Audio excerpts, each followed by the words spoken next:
Hey studious, welcome to my channel studious बच्चे। So इससे previous video में मैंने आपके साथ नॉर्मलाइजेशन को और फर्स्ट नॉर्मल फॉर्म को डिस्कस किया था। ये वीडियो आपकी सेकंड नॉर्मल फॉर्म के लिए है।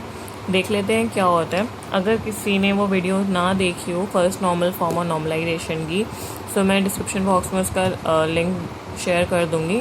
आप लोग वो डिस्क्रिप्शन बॉक्स में चेकआउट कर सकते हैं। Okay, so let's start with second normal form.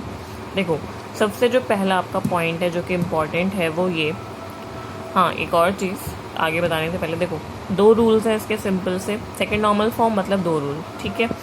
It should be in first normal form.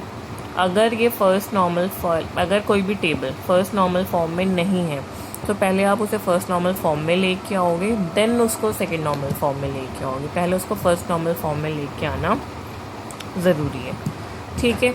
मैं फर्स्ट नॉर्मल फॉर्म के बारे में इस वीडियो में डिस्कस नहीं करूँगी क्योंकि मैं ऐसे प्रीवियस वीडियो में मैं ऑलरेडी आप लोगों को एक्सप्लेन कर चुकी हूँ। आप पहले उस वीडियो को देखिए, समझिए, फिर इस वीडियो को देखिए। सेकेंड नॉर्मल फॉर्म आपको इजीली जो है वो समझ में आ जाएगा। नेक्स्ट जो है आपका important, this is your important point, क्योंकि फर्स्ट में तो कुछ था ही नहीं, वो तो फर्स्ट नॉर्मल फॉर्म में होनी चाहिए, ठीक है। सेकेंड पॉइंट जो कि इम्पॉर्टेंट है वो ये, all the non prime attributes should be fully functional dependent on candidate की, ठीक है। all the non prime attributes should be fully functional dependent on candidate की। देखो, अब प्राइम एट्रीब्यूट और नॉन प्राइम एट्रीब्यूट मैं आपको बता देती हूँ क्या होता है। प्राइम एट्रीब्यूट्स हमारे ऐसे एट्रीब्यूट्स होते हैं जिसको आप क्या कर सकते हो, प्राइमरी की बना सकते हो। प्राइम एट्रीब्यूट्स क्या होते हैं, हमारे ऐसे एट्रीब्यूट्स जिससे कि आप क्या कर सकते हो, की बना सकते हो, चाहे वो कोई भी की हो, कैंडिडेट की, ऑल्टरनेट की, सुपर की, मतलब जितने भी आपकी ऐसे एट्रीब्यूट जो की बन सकते हैं वो आपके प्राइम एट्रीब्यूट्स हैं। देन आपका है non prime attributes. Non prime attributes आपके ऐसे एट्रीब्यूट्स होते हैं जो की नहीं बन सकते, जैसे कि आपका नेम, क्या वो की बन सकता है? नहीं। जैसे कि आपका कोर्स, क्या वो की बन सकता है? नहीं। सो इन सिंपल, ऐसे एट्रीब्यूट्स जो कि आपकी की नहीं बन सकते वो नॉन प्राइम, जो बन सकते हैं वो आपके प्राइम एट्रीब्यूट्स, ठीक है। अब यहाँ तक तो आई थिंक आपको क्लियर हुआ कि क्या होता है।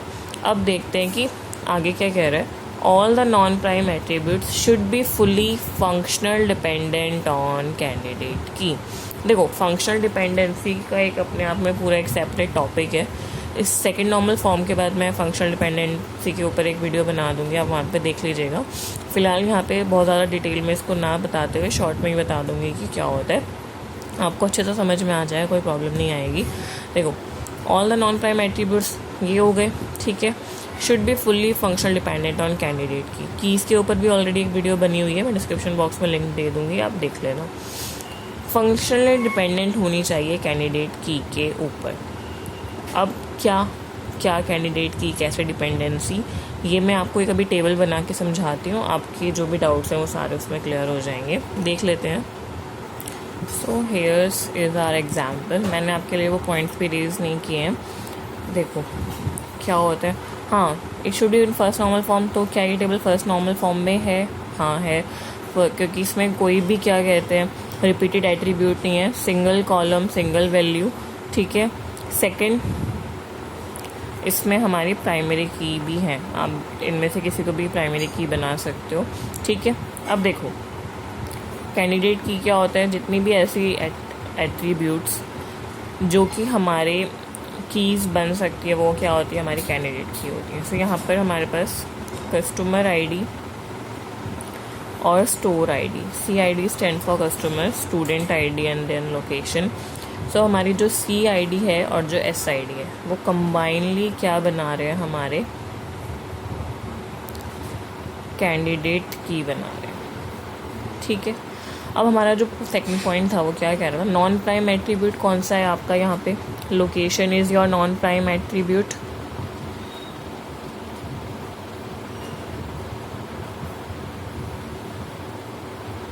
ठीक है। CID एंड SID है, क्योंकि ये की बनने के लिए पार्टिसिपेट कर सकते हैं, तो ये हमारे क्या है, प्राइम एट्रीब्यूट्स हैं। सो नॉन प्राइम एट्रीब्यूट जो है आपका location should be fully functional dependent on candidate की हमारी CID और SID दोनों है। सो देख लेते हैं कि वो पार्शली डिपेंडेंट है या फुली डिपेंडेंट है। पार्शली इन द सेंस यहाँ पे CID और SID दोनों ही हमारी कीज़ हैं, कैंडिडेट कीज़ हैं। अगर वो सिर्फ SID या CID दोनों में से किसी एक पे फुल्ली डिपेंडेंट हो रहा है, ठीक है, इसका मतलब हमारा सेकंड नॉर्मल फॉर्म वहाँ पे वैलिड नहीं हुआ। वो पूरी की पूरी कैंडिडेट की CID और SID दोनों पे डिपेंडेंट होगा, तभी ये सेकंड नॉर्मल फॉर्म में होगा, अदरवाइज हमें इसे सेकंड नॉर्मल फॉर्म में बनाना पड़ेगा। ठीक है, देख लेते हैं। देखो दिल्ली और एक और चीज़ जो ध्यान रखने वाली है डिपेंडेंसी के लिए वो ये कि लेफ्ट हैंड साइड में जो भी वैल्यूज़ हैं वो सेम होनी चाहिए। जैसे दिल्ली के लिए यहाँ पे SID क्या है, 1 है, इस वाले केस में भी 1 है। मुंबई के लिए 3 है, मुंबई के लिए 3 है, सेम है ना। मतलब अगर दिल्ली 2 बार आ रहा है तो यहाँ पे SID भी सेम है, कोई डिफरेंट नहीं है। इसका मतलब लोकेशन जो है वो SID पे डिपेंडेंट है, लेकिन वो कस्टमर ID पर उसको डिपेंडेंट होने की ज़रूरत ही नहीं है, वो SID में ही डिपेंडेंट है प्रॉपर तरीके से। तो ये हमारी क्या हो गई, पार्शियल डिपेंडेंसी हो गई। यानी जो हमारा सेकंड पॉइंट था सेकंड नॉर्मल फॉर्म का, वो यहाँ पे इनवैलिड हो गया। तो इसीलिए हमें इसे सेकंड नॉर्मल फॉर्म में लेके आना है, ताकि जो है हमारा नॉन प्राइम एट्रीब्यूट है वो पूरी तरीके से क्या हो जाए, फंक्शनल डिपेंडेंट हो जाए हमारा कैंडिडेट की के ऊपर। और मैंने आपसे प्रीवियस वीडियो में डिस्कस किया था कि जब भी हम नॉर्मल फॉर्म में किसी भी टेबल को लेके आते हैं तो हमें कुछ नहीं करना, हम बस क्या करेंगे, उसको डिकम्पोज कर देंगे, मतलब कि स्मॉल टेबल्स में उसको तोड़ देंगे, सो दैट कि हम वो जो टेबल है वो क्या हो जाए, हमारी नॉर्मलाइज्ड हो जाए। अब देख लेते हैं कि इस टेबल को अगर हम ब्रेक करेंगे तो वो किस तरीके की दिखेगी और कैसे जो ये हमारा जो पॉइंट है, जो रूल है हमारा, उसको फुलफ़िल करेगी। ठीक है, तो सी हमने यहाँ पे जो हमारी टेबल थी उसको 2 स्मॉल टेबल्स में डिवाइड कर लिया है।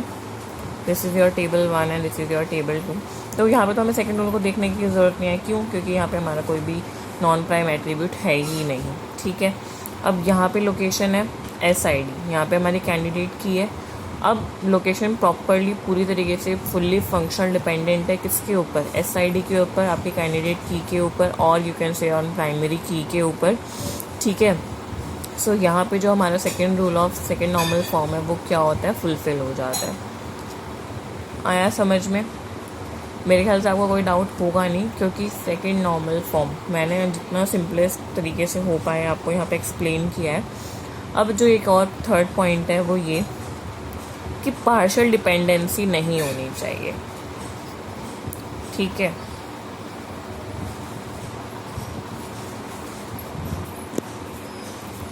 पार्शियल डिपेंडेंसी नहीं होनी चाहिए, वो उसका नेगेशन है। डेट मीन्स या तो आप ये बोल लो कि जितने भी हमारे नॉन प्राइम एट्रीब्यूट्स है वो फुल्ली फंक्शनल डिपेंडेंट होने चाहिए कैंडिडेट के ऊपर, या आप इसको इस तरीके से बोल सकते हो कि कोई भी पार्शियल डिपेंडेंसी नहीं होनी चाहिए। ठीक है, सो ये आपके सेकेंड नॉर्मल फॉर्म यहीं पे सम अप करते हैं, फिनिश करते हैं। आई थिंक आपको इसमें कोई डाउट नहीं रहेगा, बहुत इजीली मैंने आपको एक्सप्लेन कर दिया है। आप इसको अपने नोट्स की फॉर्म में बना के देखिए और क्वेश्चंस ट्राई कीजिए, आपको डेफिनेटली ये समझ में आ जाएगा कि क्या होता है। So thank you. Next video में मैं आपको फंक्शनल डिपेंडेंसी और थर्ड नॉर्मल फॉर्म के बारे में एक्सप्लेन कर दूँगी। बाकी फर्स्ट नॉर्मल फॉर्म और नॉर्मलाइजेशन और कीज़ के बारे में डिस्क्रिप्शन बॉक्स में आपके साथ लिंक शेयर कर दूँगी, so do check the description box. Thank you so much, bye, take care.